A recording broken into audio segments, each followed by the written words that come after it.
So the Seventh Circuit naturally opens up in everyone's lives. Everyone has access to all of these centers and these experiences through our ancestral links. You know, where we come into you know, some kind of direct experience or knowledge of really the depth of our ancestral heritage.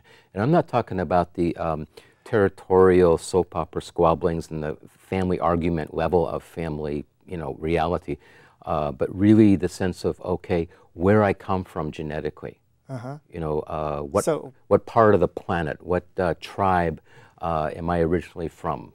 And so some people have a more of a heightened or deepened sense of their genetic heritage as an expression of something deeper about who they are. That brings to mind the reflection that we're all just, we as human bodies, we are just the DNA's way of replicating itself. The DNA is the life form on this planet. That is definitely another way of putting it. Absolutely. Yeah. And then the planet, I'm glad you brought up the planet, because sometimes I refer to the Seventh Circuit as planetary intelligence, where you know, we come to know ourselves as indivisible from the planet. And so we know right away, instantaneously, the consequences of our actions in relation to the planet itself, because we're not different from. So would you say that the big awakening that's happening worldwide now about global warming and sustainability and ecological awareness, that's kind of a Seventh Circuit kind of a thing? It's starting to trickle in. It's hard to say. I mean, we saw what happened in Copenhagen with all the countries coming in, and, you know, with so much promise that there's going to be all this change that happens, you know, with the planet and, you know, with environment and all. Time will tell whether there is actually an awakening or we're still in the dark ages.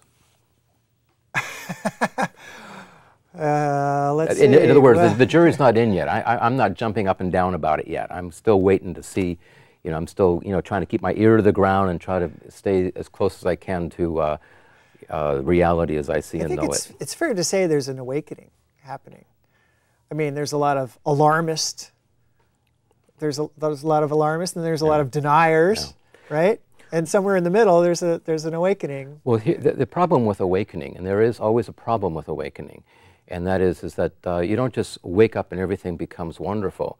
You can wake up to a nightmare and realize you're in trouble. Yeah, and then you got to take responsibility, and then, you know, there's all kinds of work and commitment that you have to muster up to continue to live as an awakened person.